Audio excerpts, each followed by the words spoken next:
네, 안녕하세요. 강원대학교 산림과학부의 정은주라고 합니다.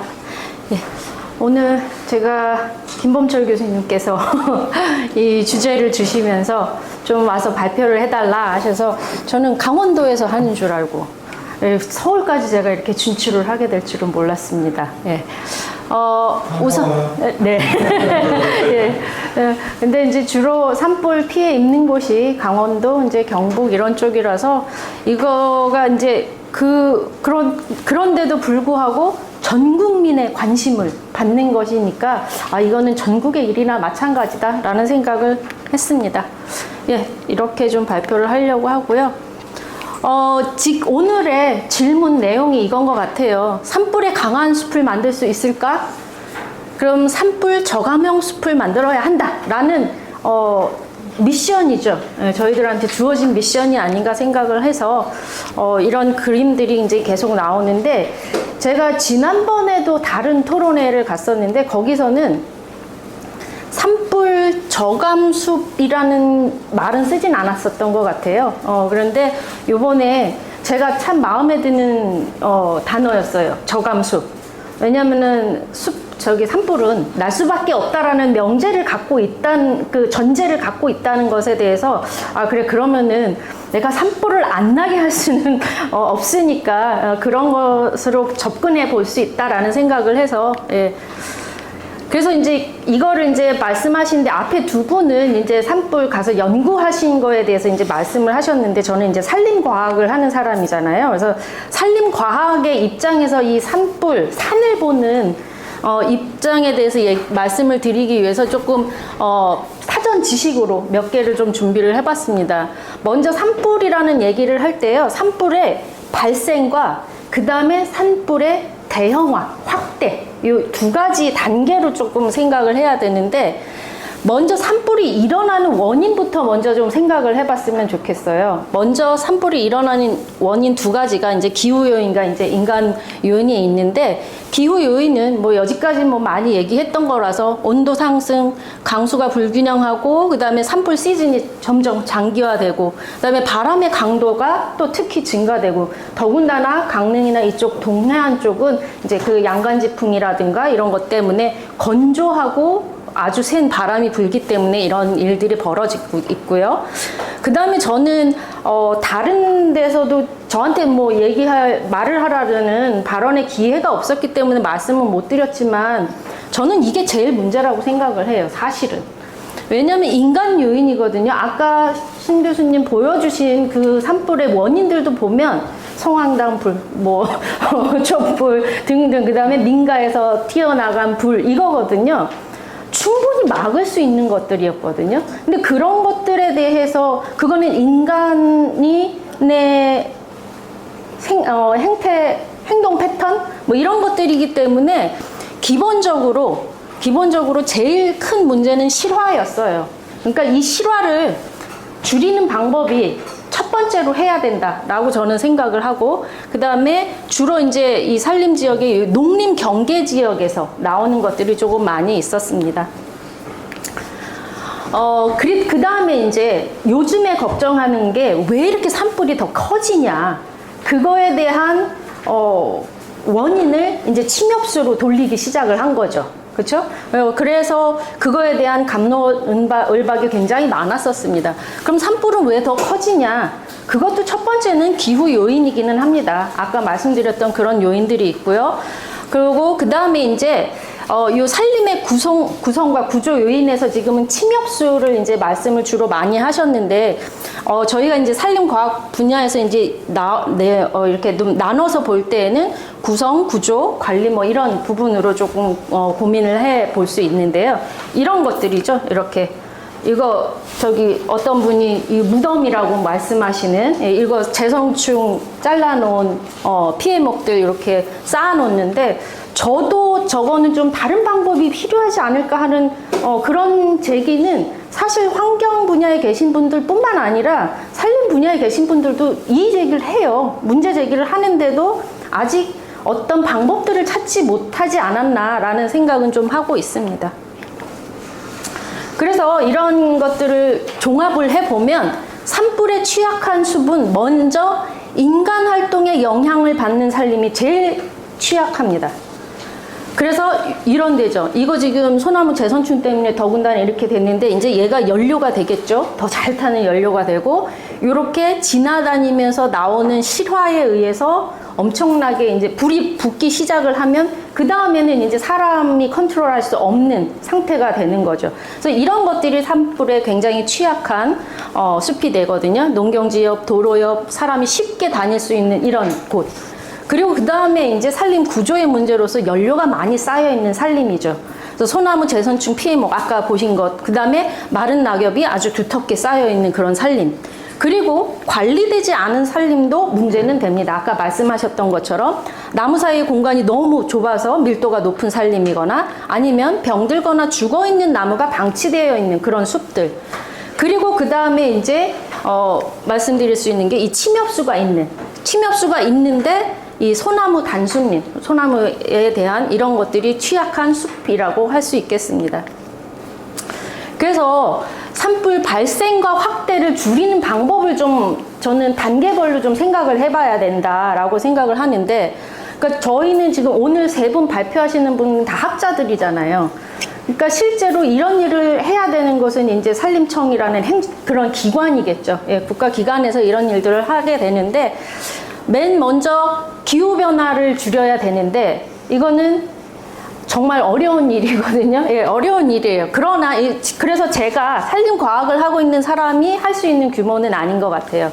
제가 할 수 있는 일은 건강한 숲을 만들고, 그 다음에 황폐한 산지를 이렇게 식물로 채우는 이런 저의 임무를 수행하면 될 것 같아요. 두 번째는 이 사람들의 실화를 줄이자. 이건 더 어려울 것 같아요. 사람을 컨트롤하는 일은 정말 더 어려울 것 같지만, 그렇지만 이거는 사람이 또 컨트롤할 수 있을 것 같아요.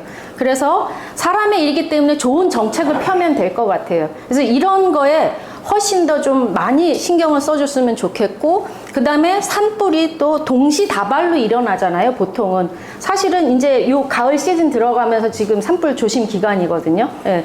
그럴 때 동시다발로 일어나지 않는다면 그래도 컨트롤하기가 조금은 수월하겠니까 이런 일들을 좀 했으면 좋겠다. 예, 산림청에서 꼭 해주셔야 될 일들인 것 같고요.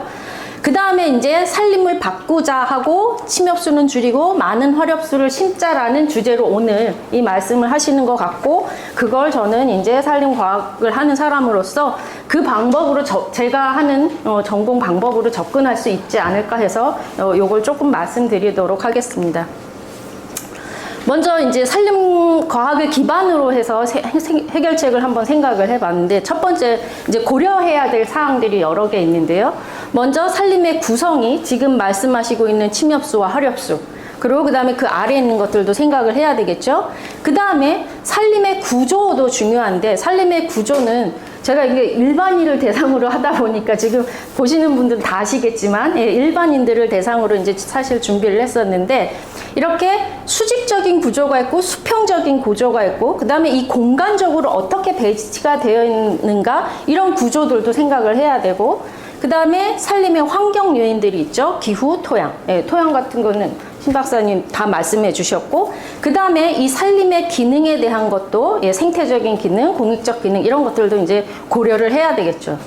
맨 처음에 이제 산림의 구성을 보면 수종 구성이 이제 가장 중요하다고 생각을 하시는데, 지금 우리나라는 소나무 분포지가 이미 점점 줄어들고 있습니다. 기후변화 때문에. 그래서 침엽수림에서 화렵수림으로 변화하는 것은 굉장히 자연스러운 변화이고 실제로 많이 변화하고 있습니다. 사실 지금 소나무가 타겟이 돼서 그런데 고산 침엽수들은 멸종 위기에 처할 정도로 지금 기후 위기는 굉장히 안 좋은 상태거든요.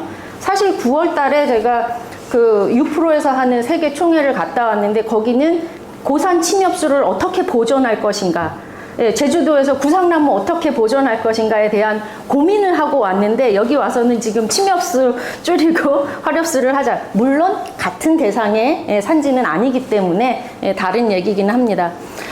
현재 침엽수림은 예전에서 봤을 때부터는 지금 한 10%가량 줄어든 상태고요. 그 다음에 화렵수림은 한 4~5% 좀 증가돼 있고, 그리고 이 침엽수와 화렵수림이 섞여 있는 혼효림은 당연히 많이 증가했습니다. 왜냐하면 이 침엽수가 줄어들었기 때문에. 그리고 이것도 마찬가지로 이제 예전에 조선시대의 소나무 분포는 이렇게 돼 있었대요. 그런데 이제 저희 국립산림과학원에서 이제 이 평균 기온 1도가 상승할 때 되면 남한에 있는 소나무는 생육지의 절반 이상이 이제 부적합 지역으로 변하기 때문에 어쩌면 아마 신문 기사도 많이 보셨을 거예요. 남산 위에 저 소나무를 볼 수 있을 것인가. 예, 예, 그런 얘기를 들으셨을 겁니다. 그 다음에 이제 두 번째로 산림의 구조예요. 그래서 침엽수림, 화렵수림, 뭐 혼요림 이런 구조가 있고 그 안에 그 다음에 이제 이게 조림을 했느냐 아니면 자연 발생을 한 구조이냐 그리고 이게 이제 시간에 따라서 이제 유형별로 이제 많이 변하게 되죠. 이렇게 좀 시간에 따라서 변하고 아까 말씀드린 것처럼 우리가 이렇게 앞에서 보는 수직 구조가 있는가 하면 교수님 아까 설명해 주신 4단계, 예, 4층 구조, 예, 말씀하셨고 그 다음에 이제 우리가 새가 돼서 날아본다 하면 이 조감도처럼 볼 수 있는 이 수평 구조 뭐 이런 것들도 있거든요.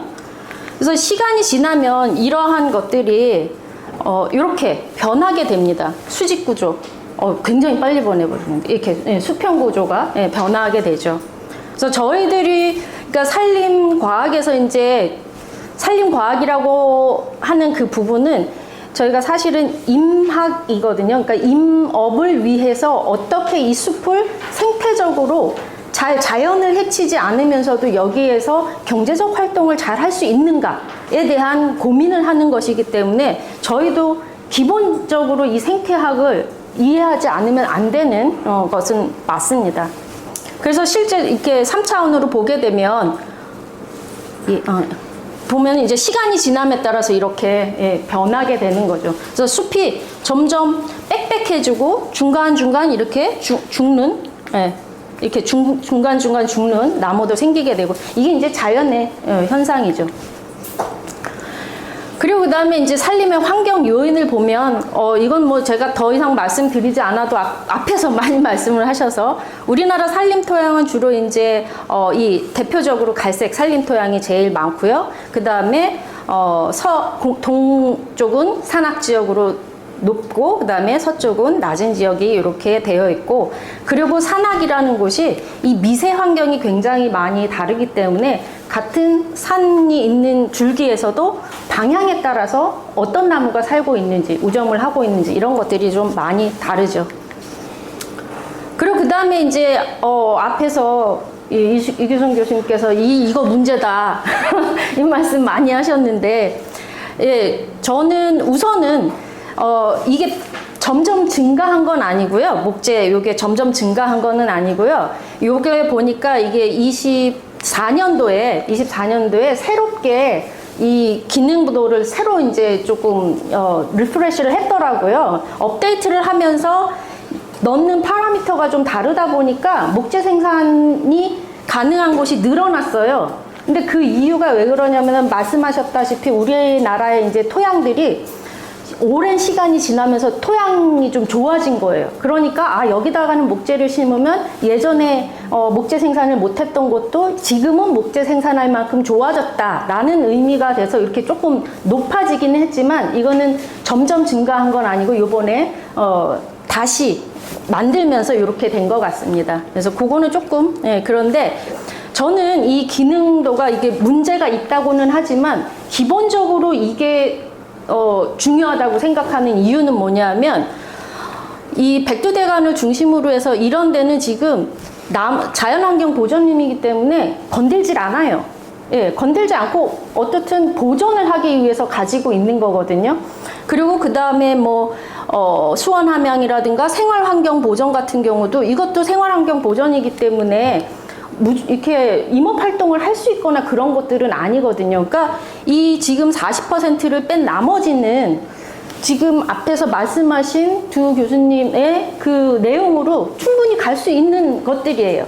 그런데 그렇지 않은 이 목재 생산림들 지금 이제 불난 곳들이 이런 곳이다 보니까 이런 것들을 지금 어떻게 처리할 것인가에 대한 문제가 있는 거지 지금 저희가 말한 부분이 생물 이쪽에서 하는 생태에서 말하는 정말 환경이 우선이다. 또는 제가 지금 발표를 하는데 저 사람은 임업 위주다. 이렇게 생각을 하실지 모르겠지만 저는 그렇진 않다는 걸 꼭 말씀을 드리고 싶어요. 왜냐하면 모든 산들은 쓸 수 있으면 쓰는 거고 지켜야 하는 건 무조건 지켜야 하는 거거든요. 그래서 그런 것들이 조금 다른 거를 꼭 말씀을 좀 드리고 싶었습니다. 그래서 이제 기후변화가 지나다 보니까 저는 이제 사실 수목 생리학, 그 다음에 인목 육종학, 그리고 중요한 산림 자원을 가지고 어떻게 경제 활동을 해서 임업의 생산력을 높일까 하는 거에 훨씬 더 관심이 많기 때문에 나무를 심기도 합니다만, 나무를 심고 생태를 관찰을 합니다만, 조금 다른 입장에서 조금 말씀드리기는 합니다. 그래서 온난화와 산불은 계속 증가되기 때문에 이 산림한테는 안 좋은 영향을 미치고요. 그 다음에 침엽수림은 감소하고 있고 화렵수림도 증가를 하고 있습니다. 현재 자체에. 근데 이제 문제는 뭐냐면 수분이 부족하기 때문에 생장 저해가 좀 일어나고, 그 다음에 그로 인해서 해충 질병 발생도 좀 증가를 하고 있는 상태입니다. 특히 지금 참나무 같은 경우도 참나무 시드름병 같은 경우가 많이 퍼지고 있는 중이기는 합니다. 그 다음에 생태계 변화가 당연히 있고요. 그리고 식물 생장 시기가 굉장히 변화되고 있습니다. 그래서 봄철에 잎이 빨리 피고 가을에 단풍이 늦게 지는 이런 정도가 있습니다. 그래서 오늘 이러한 것을 제시를 하셨거든요. 침엽수림을 줄이고 화렵수림을 확대하고 재생은 자연의 힘에 맡기자. 그거에 대해서 조금씩 고찰을 좀 해봤습니다. 침엽수림을 줄일 것이냐, 그러니까 약간의 반박이라고 생각하시면 될 것 같아요. 우선 다 아시다시피 척박한 토양에는 우선 소나무류가 숲을 만드는 데는 기본적으로 좋습니다. 그리고 목재 생산에 높은 수관형, 효율이 높은 수관형을 가지고 있고요. 그 다음에 환경 정화 능력, 물론 이것도 모든 나무는 우수합니다. 무수합니다만 오해는 안 하셨으면 좋겠습니다. 그 다음에 이 숲이 침엽수가 있는 곳에 이제 조금 더 많은 피톤치드를 발산을 하기 때문에 숲 치유하는 데는 또 침엽수를 좀 많이 쓰는 편이긴 합니다. 그리고 이제 사실 이런 것들은 큰 문제가 안 되는데 아마 가장 큰 논쟁거리는 이거 같아요. 사유림의 경제 활동에는 내 산에 내가 심겠다는데 왜 못 심게 하느냐, 그런 문제잖아요. 근데 그런 문제는 제가 지금 여기서 말씀드릴 내용은 아닌 것 같아요. 사실 오늘 용산에서 지금 집회하시더라고요. 임업단체에서 집회하시더라고요. 그리고 아침에 보니까 대통령님도 그거 뭐죠, 산불 저기 조심 그거 하면서 이렇게 가서 하셨는데, 그런 것들을 보면서 좀 제가 마음은 조금 아픕니다만. 그리고 두 번째는 화렵수를 많이 심자고 하는데 이미 늘어나고 있고요. 그 다음에 이제 화렵수에 대한 조금 부정적인 면은 뭐냐면, 화렵수가 낙엽을 떨어뜨리잖아요, 매해. 그리고 건조해지면 이 쌓여있는 이 화렵수가, 이게 동영상이 될런지 모르겠는데 잠시만요. 이 동영상이거든요. 요거 영상 될까요? 네. 뭐 그냥 그림 보시는 거가 거의 뭐 몇 초 이건데, 보면은 화렵수가 꼭 안전하지는 않다라는 거예요. 왜냐면 낙엽이 많이 쌓이면 그 낙엽에서 그 낙엽이 이렇게 불이, 우리가 보이는 건 요만큼밖에 안 보이지만 실제로는 불길이 훨씬 더 높고, 그 다음에 이 층이 깊으면 깊을수록 이 안에 불길이 살아있기 때문에 나중에 진화한 다음에도 항상 뒤집어줘야 된다는 거죠. 뒤집어줘야 되는 그런 불편함이 있다고 합니다. 그 다음에 이제 지금 아무리 우리나라 토양이, 산림 토양이 양분이 많아졌다 하더라도 화렵수는요, 이 무기영양소 요구를 좀 많이 하는 편이에요. 그래서 이 나무들이 자라는 곳에는 양분이 많이 없으면 처음에 자라다가 이제 자라는 속도가 늦어지고, 그러니까 숲을 바로 식생을 덮이는 데는 좋을지 모르지만 그 숲이 계속해서 건강하게 잘 자라리라는 보장은 없다는 게 조금 문제가 있습니다. 되는구나. 그 다음에 이제 자연 상태로 두자라는 의견에 대해서 조금 고찰을 해보면, 지금 아까 말씀드린 백두대간 뭐 이런 보호구역이나 뭐 이런 데에 숲가꾸기를 하진 않잖아요. 그쵸? 숲가꾸기를 하는 곳은 또 따로 있습니다. 주로 그리고 경제림에 숯가꾸기를 하는 거거든요. 그래서 이 스웨덴 같은 경우에도 보면 숯가꾸기를 한 곳과 안 한 곳, 한 곳과 안 한 곳이 이 50년 뒤에 이렇게 차이가 많이 나는데, 물론 임업 경제 활동을 위해서 이렇게 하기는 하지만, 그렇지 않더라도 이렇게 있으면은요, 사다리 효과라고 아실 거예요. 산불이 났을 때. 사다리 효과에 의해서 이 수반화로 훨씬 더 빨리 올라가게 됩니다. 그래서, 적절한 숲 관리는 필요하다. 그런데 교수님께서 아까 지적하신 무작정적으로 해야 되느냐? 그건 당연히 아니죠. 왜냐하면 그 부분은 뒤에서 또 말씀을 드리도록 하겠습니다. 그리고 이거는 이제 미국의 캘리포니아 쪽은 우리나라에서는 지금 하지는 않지만 이게 뭐냐면은 저기 처방 화입이거든요. 그러니까 여기는 간벌을 한 곳이고요. 여기는 간벌 플러스 밑에다가 이제 먼저 처방 화입을 해서 낙엽 같은 걸 태워주고 그런 곳이고, 그 다음에 이거는 아무것도 안 한 곳인데 산불이 났을 때 훨씬 더 피해가 크다는 걸 이렇게 보여주는 거라서 제가 다른 나라의 여러 어떻게 하면 산불을 줄일 것인가에 대한 것들을 보면 대부분 이렇게 요 사다리 효과라든가 이런 것들 때문에 이상하게 여기가 아니구나, 저 뒤에 있는데 파이어를 파이트 하려면 with fire로 해야 된다. 이런 말이 있거든요. 그래서 대부분 지금 미국 같은 경우는 특히 산불이 많이 나는 곳인데 이렇게 하고 있는데, 여기도 뭐 요세미티 뭐 이런 국립공원에다가 화입 처방을 하진 않거든요. 그러니까 이게 우리가 어디다가 무엇을 적용할 것인가에 대한 것을 촘촘히 생각을 해야지, 그냥 이 산 해놓고선 전체를 다 하나의 통으로 이렇게 생각을 하게 되면 어떤 사람이 어느 산을 가지고서는 중점을 가지고 얘기하는가에 따라서 서로 목표가 같은데 다른 얘기를 하는 것처럼 느껴질 수 있거든요. 그래서 그런 것들을 좀 우리가 조심해야 되지 않을까라는 생각을 좀 많이 해봤습니다. 자, 그러면 현재 우리 산불 저감 산림 조성은 어느 정도 단계가 되었는가 한번 제가 현상 체크를 해봤습니다. 그랬더니 내화수림대는 조성하는 건 이미 시행하고 있었어요. 심지어 언제부터냐? 1960년대부터 산림 녹화 때부터 했어요. 그때도 인지를 했었던 거예요. 했었고, 그래서 초기에는 근데 뭐 이런 화렵수를 뭐 많이 심는다든가 이러진 않았지만 우선 흙 지피식생 이용을 해서 했는데, 얘가 어디가 있냐면 뭐 부산의 성지곡이라든가 이런 등등이 있습니다. 근데 여기에 보면은 등산로 변에 폭의 한 10에서 15m 정도는 띄워놓는다든가. 그러니까 예전에도 산림청에서 이거에 대한 인식이 없었다라고 얘기하기는 뭐해요. 그런데 그 이후에 사실 이후에 관리가 안 되니까 격이 계속 이제 식생이 자라고 그러니까 이 방화대가 제 역할을 못한 게 이제 문제가 된 거죠. 문제가 되고, 그래서 연구 자료를 보면 그렇고, 그 다음에 이미 이렇게 많은 임도 주변에는 제가 아까 말씀드린 사람이 불씨를 낼 수 있는 곳 주변은 어떻든 화렵수를 심어야 된다는 기본적인 방침은 이미 있어요. 예, 그리고 피해 복구지도 내화수림대를 조성을 해야 된다는 것도 다 있고, 그 다음에 가장 최근에는 2022년도에 강원도 동해안 산불 피해지에 대한 이 복구 조림 자체도 이렇게 침활 혼혈임 조성을 하고, 그 다음에 산불 확산 저지를 위해서 내화수림대 조성 함께 추진하려고 하고 있습니다.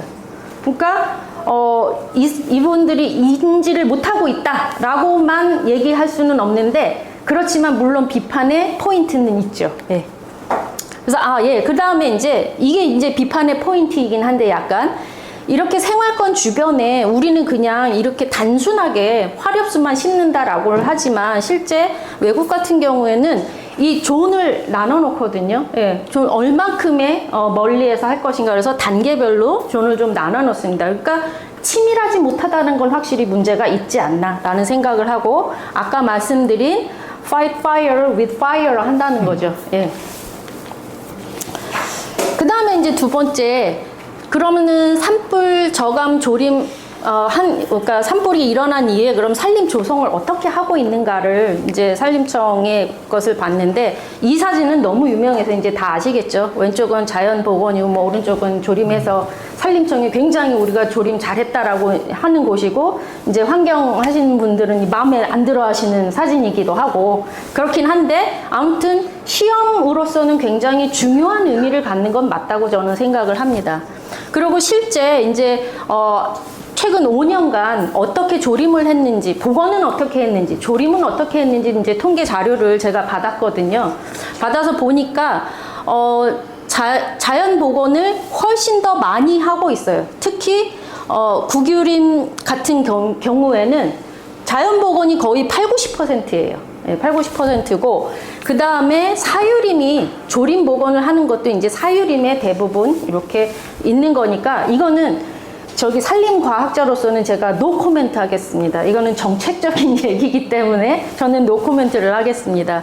그 다음에 조림 복원할 때에도 그럼 여기에 침엽수와 화렵수의 비율은 어땠냐 보니까, 여기에서도 처음에는 뭐 사유림은 침엽수가 좀 많은 편이고, 그 다음에 국유림 같은 경우는 화렵수가 훨씬 여기도 이제 화렵수를 늘리고 있어요. 그래서 거의 비슷한 퍼센티지로 지금 가고 있다. 그러니까 화렵수림을 계속 늘려야 한다라고 막 채찍질 안 하셔도 이미 늘리고 있어요. 그런데 중요한 건 뭐냐면 조금 더 치밀한 계획을 세워야 되는 건 맞는 것 같습니다. 네. 그리고 또 이제 뭐 마음에 드실지 안 드실지 모르겠지만, 이쪽에서 이제 화렵수 조림에서 조금 더 신경 쓰고 있는 게 요 밀원수 조림이에요. 제가 한 몇 달 전에 저기 양봉학회를 갔다 왔는데, 지금 꿀벌이 다 사라지게 생겨서 이제 난리가 났거든요. 그러니까 화렵수를 조림을 하더라도 이런 밀원수를 좀 조림을 해주면 좋지 않겠냐라고 이제 요구가 굉장히 많으니까, 그래서 이렇게 밀원수를 이제 조림을 하고 있습니다. 그래서 이 밀원수 조림의 이제 면적이 점점 늘어나고 있고, 여기에 대해서도 이제 계획이 점점 늘어나고 있는 것으로 보입니다. 자, 그래서 제가 이제 말이 빨라서 아마 좀 빨리 끝날 것 같긴 한데요. 예, 이제 끝나갑니다. 그래서 그럼 해법은 뭐냐? 우리가 지금 뭐 토양 침식, 그 다음에 화렵수 뭐 이런 당연히 토양은 중요하죠. 왜냐면 거기서 나무가 살아야 되니까. 그런데 어디에다 화렵수를 더 많이 심을 거냐, 어디에다 침엽수를 심을 거냐, 이런 것들에 대해서 우리가 대책을 이렇게 전체적으로 볼 때에는 나무 하나하나를 볼 게 아니라 정말 숲을 봤으면 좋겠어요. 숲을 보면서 좀 넓은 시야로 봐야 하지 않을까라는 생각이 들어서, 특히 이제 사실 정윤희 박사님 오셔서 반가운데, 저희가 강원도의 도시계획위원회를 굉장히 오래 했어요. 거기서 저는 산을 없애겠다고 오는 도시계획 볼 때마다 제가 항상 반대 손을 들었던 사람이거든요. 항상 근데 저는 졌어요. 항상 저는 져가지고 산 다 없애고 리조트 짓고 뭐 막 이랬었거든요. 근데 이 산을 공간의 개념에서 우리와 함께 가야 하는 공간으로 생각을 해야 되는데, 사람들은 절대 그렇게 생각하지 않아요. 특히 지자체 이런 곳에서는 여기에다가 무엇인가를 해서 돈을 벌어야 한다는 생각 그거 외에는 없습니다. 그러니까 뭐가 될 것 같으면은 군유지면 딱 군수님이 이 산 없애. 그럼 정말 없어지더라고요. 그래서 저는 그런 것들이 훨씬 더 놀라웠었어요. 그래서 지금 여기 계신 분들은 그런 진짜 완전 반대편에 있는 분들은 저는 한 분도 없다고 생각을 합니다. 그래서 우선은 그대로 이 공간의 개념으로 접근을 해야 되고요. 그래서 저는 이게 도시계획적으로 이 산을 항상 집어넣어야 된다고 생각을 해요. 그래서 도시계획을 하다 보면 도심지 안에 있는 산은 없어지기 일쑤입니다. 네, 그런 것들이 좀 필요하고, 그래서 그대로 둘 건 두고, 그 다음에 침엽수 심어야 할 것은 심고, 그 다음에 중요한 거죠. 이게 산불이 일어나기 쉬운 생활권에는 우선 화렵수 심고, 그 다음에 지속적인 관리가 필요하다는 거죠. 그래서 아까 기능도 이제 말씀하셨는데, 이제 기능도 이거 했을 때 들어갔던 파라미터들이거든요. 그러니까 이런 파라미터들이 를 이용을 해서 지금 만들었는데 그거에 대해서 아까 신 박사님 말씀하신 그런 아주 중요한 데이터들이 있으니까 좋은 모델들은 활용을 해서 조금 더 고도화시키는 작업이 필요하지 않을까라는 생각을 좀 해봤습니다. 그래서 훨씬 더 치밀한 계획이 필요하고요. 그래서 이제 자연회복 숲을 이제 경제림으로 저는 전환을 했으면 좋겠습니다. 왜냐하면 우리나라 숲이 63%예요, 국토에. 근데 그 63%를 아까 교수님께서는 공익적 기능이 올라가니까 그 3, 4조의 목재 수익이 그렇게 중요하냐라고 말씀을 하시는데 임업인들이 들으면 큰일 날 일입니다. 왜냐하면 그분들은 일용할 양식을 그 3, 4조에서 얻는 거거든요. 그러니까 그 3, 4조가 공익적 기능보다 낮을지는 모르지만 그게 국민들의 그것을 이용하는 해서 생업으로 사는 사람들한테는 꼭 필요하다라는 인식을 같이 좀 해줬으면 좋겠다라는 생각을 꼭 오늘 말씀을 드리고 좀 싶습니다. 그래서 이제 뭐 저희들 하는 거죠. 이게 이제 아까 말씀하신 자연 기반, 자연해법 기반의 것들이죠. 그래서 선택적 개입을 해야 되는 거고, 그 다음에 저희가 할 수 있는 뭐 틈새 식재를 한다든가, 이게 이제 저희가 산림 과학 하는 사람들이 하는 일이죠. 그 다음에 이런 밀원수, 약용수종, 뭐 이런 산림, 양봉에 조금 더 이제 중심을 뒀으면 좋겠다라는 생각을 하고 있습니다. 그래서 모두가 만족하는 산림을 만들려면 산불 위험은 당연히 저감시키고 생물 다양성은 당연히 보존시키고 그러면서 그냥 공익적 기능뿐만 아니라 플러스 임가소득 확보라는, 왜냐하면은 강원도처럼 산림이 많은 곳은요, 이 산림에 대해서 경제적인 효과가 나타나지 않으면 지역이 소멸하고 맙니다. 지금 그래서 강원도는 굉장히 위험한 상태예요. 경북도 마찬가지지만. 그래서 이런 것들을 확보라는 세 가지 목적을 동시에 달성하는 이 다목적 산림이 꼭 필요하고, 그러기 위해서 이제 저희가 해야 될 이런 일들이 많이 있고요. 그러다 보니까 이제 이 산림청에서 이런 것들을 알고는 있는 것 같지만 이런 거에 대한 전략을 어떻게 세웠는지 제가 참여를 안 해서 잘 모르겠습니다. 그래서 이거는 이제 산림청에 조금 요청을 하는 바를, 여기 산림청 관계자가 아무도 없어서 좀 아쉽기는 합니다만, 요청을 하는 바이고, 이런 거 안에 이제 제가 해야 될 일, 그 다음에 신 교수님이 해야 될 일, 이 교수님이 해야 될 일들이 이 안에 다 있지 않을까라는 생각을 해봅니다. 그래서 아마도 이거에 대해서는 다 동의를 하시지 않을까 생각을 하는데, 일반인들은 생태 경관, 미세먼지 뭐 이런 것들을 중요시 생각하지만 우리 또 임업인들은 목재 생산도 해야 되고 소득 기반도 확보해야 되고 지역 일자리 창출을 해야 되고 지역을 활성화시켜야 하는 게 굉장히 중요한 미션이기 때문에 산림과 사람이 상생하는 이런 기후 적응형 생태계를 구축을 했으면 좋겠다라는 말씀으로 저 나무 심는 곰돌이입니다. 이상 마치도록 하겠습니다. 감사합니다.